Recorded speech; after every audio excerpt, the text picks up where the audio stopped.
नमस्कार रंजना की दुनिया में कैसे हैं आप सभी। आई होप आप सभी बहुत अच्छे होंगे। माता रानी की कृपा आप सभी पर बनी रहे। तो फ्रेंड्स, कल तक आप लोगों ने सुना कि सर्जरी मेरी हो चुकी थी और मैं अपने रूम में जिसमें मैं एडमिट थी वहाँ मैं जा चुकी थी। उसके बाद क्या होता है फ्रेंड्स, वहाँ जाने के बाद अच्छी तरह से होश आने के बाद मुझे पता क्या चलता है कि मेरे गले, पेट से लेके गले तक तो पट्टियाँ लिपटी हुई थी।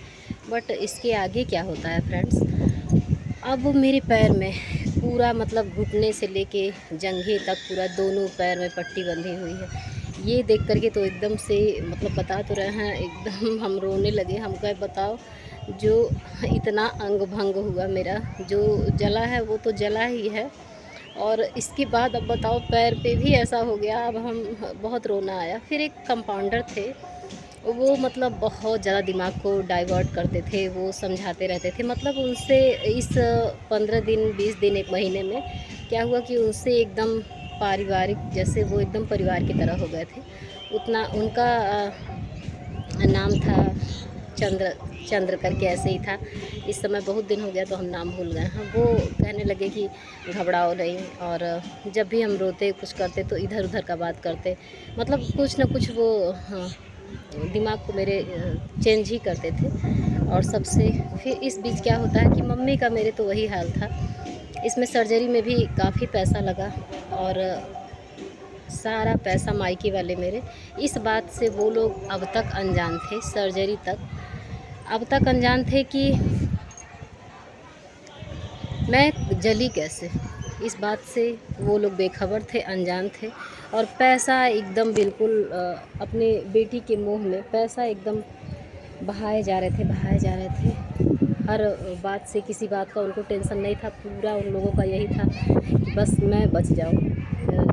इसी चीज़ को लेकर के वो लोग। इस बीच क्या हुआ कि ऐसा कुछ हुआ, पता चला हमको कि मम्मी का जेवर तक गिरवी पड़ चुका है। पैसा इसमें कम पड़ रहा था हमेशा। इतना मतलब ये जान लीजिए कि बर्निंग केस में जो होता है ना, पैसे की कोई सीमा नहीं। हर मतलब बेड चार्ज, क्या क्या वो लोग चार्ज लगाते थे। आनंद लोग हॉस्पिटल, प्राइवेट हॉस्पिटल में तो वही होता है ना कि हद से ज़्यादा लोग पैसा पैसा पैसा पैसा, मतलब बात बात में पैसा, इतना ज़्यादा पैसा कि क्या ही बताएं। छोटी छोटी चीज़ों का चद्दर का चार्ज लगता था, बेड का चार्ज लगता था, मतलब डेली का खर्चा 10,000 12,000 आता था। और मम्मी तो एकदम बेसुध थी। पापा सब कुछ तन मन धन एकदम लगे हुए थे कि किसी तरह मेरी जान बच जाए। और अभी तक इन लोगों को ये नहीं पता है कि मैं जली कैसे। जो मैं बताई थी पुलिस वालों को, बयान में बताई थी कि मैं स्टोव से जल गई, तो वही चीज़ इन लोगों को पता था। इस बीच क्या होता है, मेरी मम्मी का जेवर, पैसे की कमी होती है। फिर कहीं से समझ में नहीं आ रहा तो मम्मी का जेवर गिरवी रखा जाता है। और मेरे हस्बैंड बोलते हैं कि हम, आप किसी तरह व्यवस्था कर दीजिए, हम आपको बाद में दे देंगे। हालांकि अभी तक वो समय नहीं आया बाद में देने वाला, लेकिन उनके कहने पे नहीं कि वो बाद में दे देंगे, इस उम्मीद पे नहीं खर्चा हुआ था।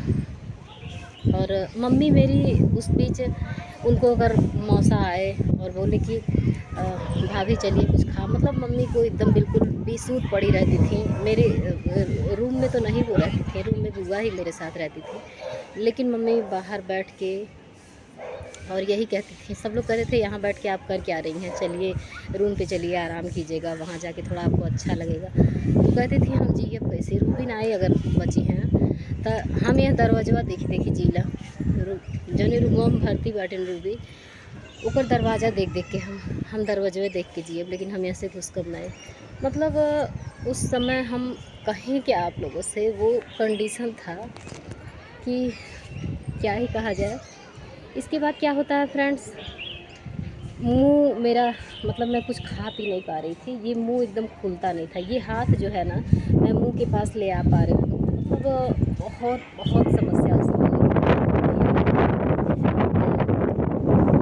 मतलब इतना जितना हम बोल रहे हैं ना, इतना भी हम नहीं बोल पा रहे थे। ये पूरा फूला रहता था, मुँह एकदम छलका पड़ा रहता था। और ये मुंह इतना से ज़्यादा मतलब खुलता ही नहीं था। चम्मच से कुछ भी खिलाना पिलाना रहता था तो जलने के 2-4 दिन बाद से चम्मच से कुछ ना कुछ धीरे धीरे डाल डाला जाता था पनीर वगैरह, मतलब डॉक्टर लोग बोले थे कि 2-2 घंटे पे कुछ ना कुछ इनको देते रहना है, कुछ ना कुछ हमेशा देते रहना है।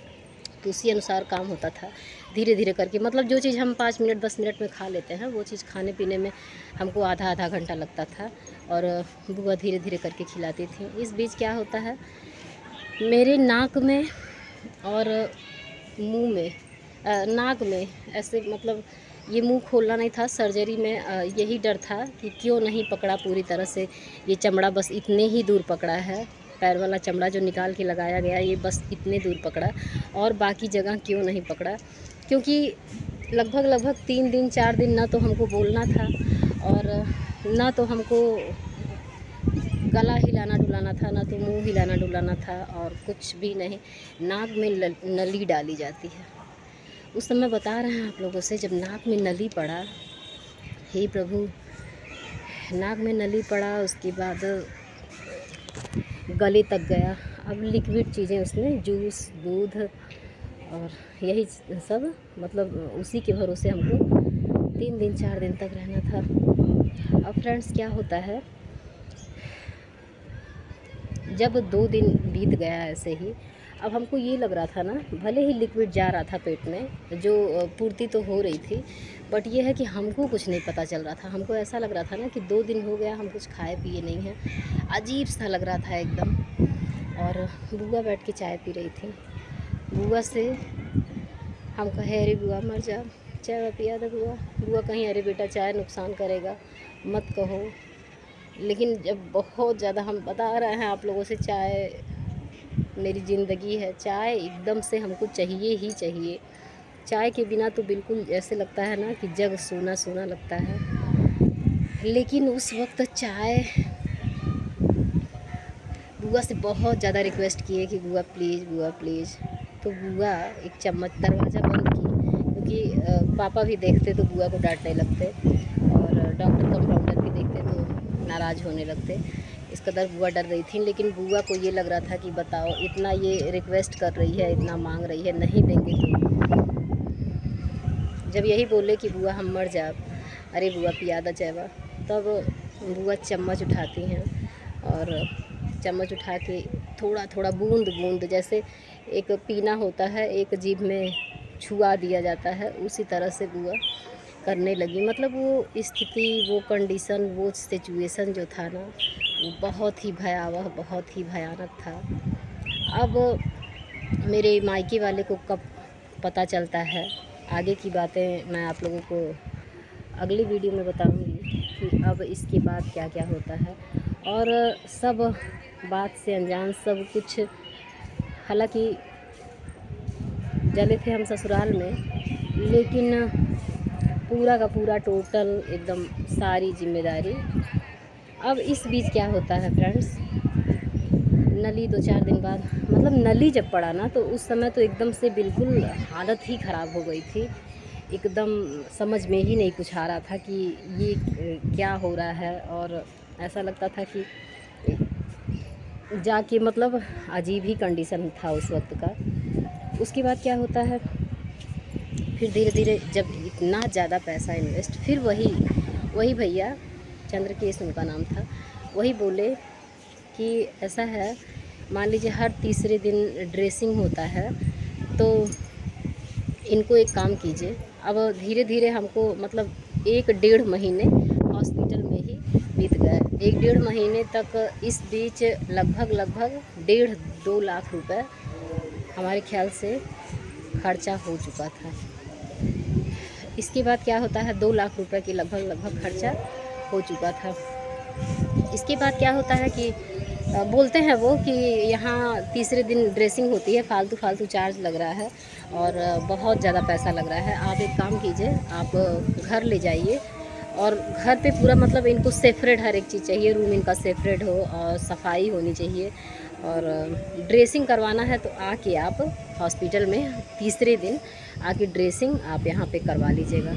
और यहाँ रहने का मतलब बर्निंग का कोई कहा ही नहीं जा सकता है कि कितने दिन में ठीक होगा, कब ठीक होगा, और कब तक आप लोग, जब 1-1.5 महीने बीतने लगे, उसके बाद वो मतलब परामर्श राय दिए कि आप ले जाइए। डॉक्टर लोग मतलब 2 महीने 4 महीने 1 साल बीत जाएगा, उन लोग को तो पैसा मिल रहा है, उन लोग को, वो लोग नहीं कहेंगे कि आप जाइए यहाँ से और आप यही काम कीजिए। तो फिर पापा को लगा कि हाँ, मतलब वो एकदम बहुत ज़्यादा क्लोज हो गए थे। और फिर उसके बाद हर तीसरे दिन हम लोग आए। फिर वहाँ क्या होता है कि जब रूम पे, जिस रूम पे मतलब पहले रेंट पे रहते थे पापा, अभी कुछ दिन हुआ वो लोग, मतलब 2009 में हम चले, 12-13 में ज़मीन वगैरह खरीदाया पापा का। तो फिर क्या होता है कि जहाँ हम लोग रह रहे थे, उस जगह जब हम लोग घर पे आए ना, अब वहाँ के मकान मालिक हमको देख के बोले कि इस लड़की को या तो इसके ससुराल भेज दीजिए। मतलब देखिए क्या होता है जब दुख का समय होता है। 2 दिन हम रहे और वही मतलब सब कुछ क्रियाक्रम मम्मी कर रही थी सारा, मतलब सब कुछ टोटल, कुछ जब हाथ उठ ही नहीं रहा है, पैर खड़े होने पे, मतलब अपने से हम खड़े, अपने से कुछ भी नहीं, एकदम कुछ भी कर ही नहीं पा रहे थे। ये 1.5 महीने बाद की हाल थी। जब वो लोग देखे हमको तो कहे कि इसको या तो ससुराल भेज दीजिए या तो रूम खाली कर दीजिए। अब ये एक नई समस्या उत्पन्न हो गई। अब ये लोग बोले बताओ इस कंडीशन में कैसे छोड़ा जाए, कैसे रूम खोजा जाए, मतलब इन लोग को कुछ समझ में नहीं आ रहा था। फिर वही हॉस्पिटल के ही एक कंपाउंडर थे, उनको पता चला कि राजेंद्र नगर में वो बताए कि राजेंद्र नगर में एक फैमिली है, वो लोग भी बहुत परेशान है, वहाँ जाइए, हो सकता है वो लोग आपको दे दें। मतलब इस बीच बहुत ज़्यादा टेंशन घर में हुआ, क्योंकि अब ये लोग कह रहे थे कि यहाँ रहना नहीं है, ये सड़ी हुई मछली हो गई हैं, कब ये मर जाएं। तो हम लोग, उन लोग को डर था कि वो लोग फंस जाएंगे, तो इसलिए वो लोग सोचे कि यहाँ से निकल जाएं। अब फिर ये समस्या उत्पन्न हो गई। अब यहाँ से फिर मतलब क्या हुआ कि पापा गए और बताया कि मेरी लड़की जल गई है, और हम कैसे, वो मकान मालिक बोले हैं कि लड़की को ससुराल भेज दीजिए, तो हम इस कंडीशन में कैसे उसको भेज सकते हैं, बताइए आप ही लोग। वो कह रहे हैं अगर मतलब ससुराल भेज देंगे उसके बाद ही यहाँ रहिए, नहीं तो मत रहिए। अब तो ये लोग तैयार हो गए, क्योंकि उनके घर में भी, उनके भी लड़की के साथ कुछ प्रॉब्लम थी। तो वो लोग, वही कहा गया है ना, जो दुखी होते हैं वही दूसरों का दुख जानते हैं, नहीं तो सब लोग नहीं जानते हैं। तो उन लोग के वहाँ फिर हम लोग गए। फिर धीरे धीरे करके फ्रेंड्स 15 दिन 20 दिन, हर तीसरे दिन हम लोग जाने लगे वहाँ। फिर वो बोले कि आना जाना रास्ते में बहुत ज़्यादा दिक्कत होता था, उठाना 2-3 लोग पकड़ के गाड़ी में, मतलब टांग के ले बैठाते थे, फिर उतारते थे, फिर वहाँ जाके पूरे दिन दिन लगता था, बहुत समस्या हो रही थी। फिर भैया बोले कि हम घर ही पे हम करेंगे, और अगर आप लोगों को विश्वास हो तो ये हमारे वहाँ के सब लोग बोले बिल्कुल, काहे नहीं, आप ही करते हैं, आखिर वहाँ हॉस्पिटल में भी और यहाँ आके कर दिया करेंगे। फिर भैया आने लगे। इस बीच क्या होता है फ्रेंड्स, इस बीच अब हम आप लोगों को अगले वीडियो में बताएंगे। वीडियो काफ़ी लंबा हो रहा है, मिलते हैं नेक्स्ट वीडियो में, तब तक के लिए बाय बाय, राधे राधे, जय श्री राधे कृष्णा। बहुत तेज़ हवा चल रहा है, आप लोग अपना ख्याल रखिएगा, स्वस्थ रहिएगा, व्यस्त रहिएगा।